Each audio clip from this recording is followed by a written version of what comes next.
¿Cómo puedo saber que mis hormonas están normal? Si tú quieres saber realmente que tus hormonas están en niveles normales, lo primero que tienes que hacer no es estudiar tus hormonas, es ver cómo funciona tu hígado. Sí, tu hígado, y te lo cuento hoy. Bienvenida a este espacio nuevamente. Soy la doctora Jessica Cárdenas, experta en salud femenina, integrativa y funcional en mujeres que se encuentran en perimenopausia y menopausia. Y hoy vamos a continuar hablando de los pilares del programa Resetea tus hormonas, porque ese síntoma no es normal, es hormonal. Por favor, antes de nada te pido que te suscribas para poder llegar a más mujeres con esta información gratuita que puede transformar sus vidas. Y si quieres ir un paso más allá porque quieres una consulta individualizada unida a este programa de seguimiento, por favor entra en el link en descripción y allí te podrás poner en contacto conmigo. Comenzamos. Hay pruebas que normalmente no te suelen hacer hepáticas, pero que nos dan señales de cómo funciona la metabolización y el ciclo de Krebs para producir energía en tu cuerpo y la metabolización hepática. Todo tiene relación a nivel integrativo y funcional. Nosotros no nos vamos solo con tus hormonas sexuales, las relacionamos con tu hormona tiroidea, con el cortisol, con tu insulina, cómo está el resto de tu cuerpo y por supuesto con tu detoxificación hepática. Si tu hígado no elimina lo que no necesitas, va a haber un atascamiento, entonces no vas a producir hormonas y los síntomas de menopausia van a llegar antes y con más intensidad. Hay que ayudar al hígado a trabajar, pero de forma individualizada.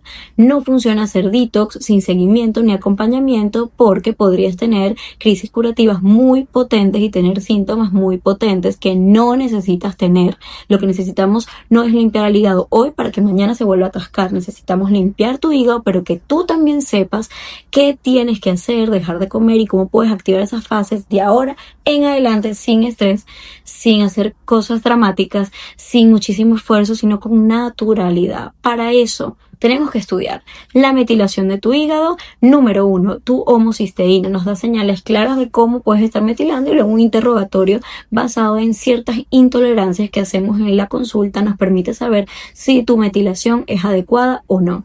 Escríbeme, por favor, en comentarios. ¿Te han valorado la homocisteína? ¿Siempre lo valoran como un parámetro cardiovascular o tu médico te ha hablado que tiene relación directa con la metilación de tu hígado?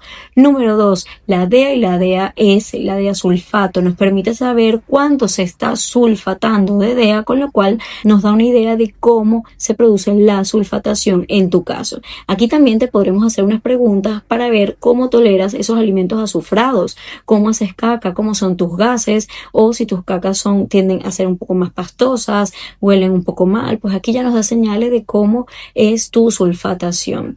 Y por último, seguramente ya te han pedido androstenediona para valorar también este factor.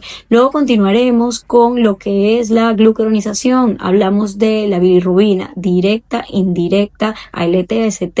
Esto normalmente siempre te lo hacen y puedes valorar cómo te encuentras, porque son parámetros que si están aprobados y validados son muy económicos de hacer y te lo suelen hacer sin problema en privado y en público. Los otros ya son más complejos porque evidentemente les da un coste mayor y a veces hay problemas para hacerlo, pero bueno, esta es la idea de trabajar, porque si tú solo estudias cómo funciona la última fase sin tomar en cuenta la última fase de la fase 2, sin tomar en cuenta fase 1, metilación y sulfatación, tú solo puedes saber que esto esté bien, pero si lo de arriba está atascado, aunque esto esté bien, esto no va a correr, esto se va a atascar y vuelven a circular los tóxicos. Es como un embudo. Si tú no ves desde arriba qué está produciendo que ese embudo esté trancado y solo ves la tapa, pues evidentemente no vas a desatascar todo lo que hay.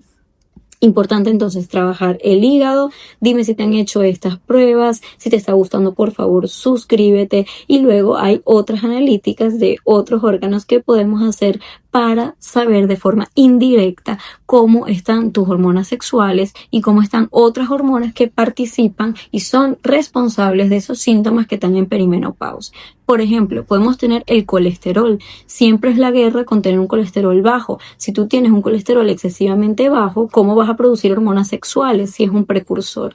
Entonces, la grasa de buena calidad, aguacates, frutos secos, pescaditos pequeños, azules, son muy importantes. Tu omega 3, el DHA rico y con certificado IFOS que te permita tener totalmente claridad y certeza de que no hay metales pesados allí. Luego puedes tener analíticas para valorar la insulina, la resistencia a la insulina, el índice GOMA, por ejemplo, pero además tu hemoglobina glicosilada, porque de nada me sirve saber cuánto tienes la glucosa en sangre si el día anterior no me comes azúcar, pero los 3 meses anteriores sí. Pues la hemoglobina glicosilada no me engaña porque me dice tus hábitos los últimos 3 meses.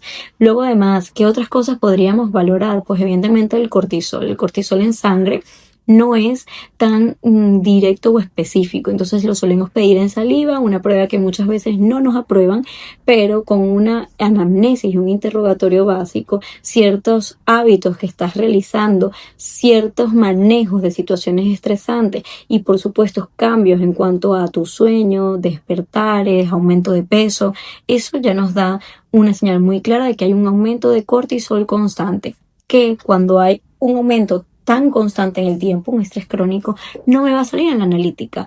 ¿Por qué? Porque ya tus suprarrenales que van a producir ese cortisol no pueden producir más. Entonces tú tienes una hiperactivación, estás en estrés, estás en modo lucha-huida, respondes con efusividad, con agresividad. Esto quiere decir que estás en estrés crónico. No solamente el cortisol es responsable de esto.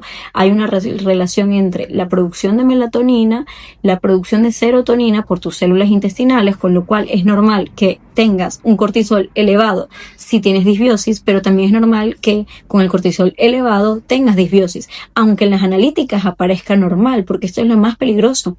Tú puedes tener en examen de sangre una analítica normal y primero no se tomó en el momento en que hubo el pico de cortisol, que puede ser en el momento en el que tienes una toma de café fuera de hora o tienes un momento estresante y tú en vez de tolerarlo y tener un pequeño pico de cortisol es totalmente desproporcionado. En el momento en que te despiertas a hacer pija en la noche ya no duermes más, es decir, tú en ese momento no tienes una prueba para hacerte el cortisol, ¿no? Por eso una de las más específicas es el de saliva porque permite en el tiempo valorar si hay picos o no.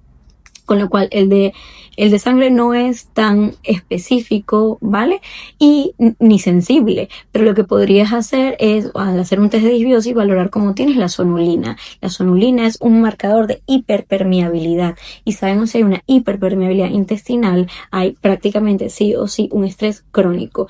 Muchas veces puedes tener una elevación de adrenalina, noradrenalina, otros neurotransmisores que también forman parte del sistema simpático. Aquí, evidentemente, lo que tienes que hacer es controlar el sistema parasimpático, regularte. Y hay muchas técnicas de regulación del parasimpático. Te he hablado ya de la temperatura, te he hablado, por ejemplo, del xilitol, del chicle que permitas masticar. Por eso los bebés con el chupete o con el chupón, ¿verdad?, estimulan esa producción del vago. Te he hablado de la acupuntura, te he hablado de la auriculoterapia y, por supuesto, del grounding, la respiración, el pilate, el mindfulness, la conexión y estar en tu propósito.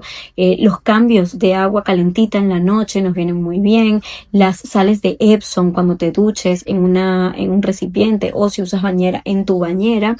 Y por supuesto controlar tu crononutrición te va a permitir también que no hayan picos de cortisol, porque si tú cenas muy tarde, que estoy hablando después de las 9 de la noche, y además te vas a acostar tarde con pantallas y comiendo carbohidratos o alcohol, es el cóctel perfecto para que no descanses y se dispare ese cortisol y esa melatonina no se produzca, lo que te va a llevar a una disbiosis, lo que te va a llevar a una baja producción de serotonina y por supuesto a depresión, tristeza y ansiedad.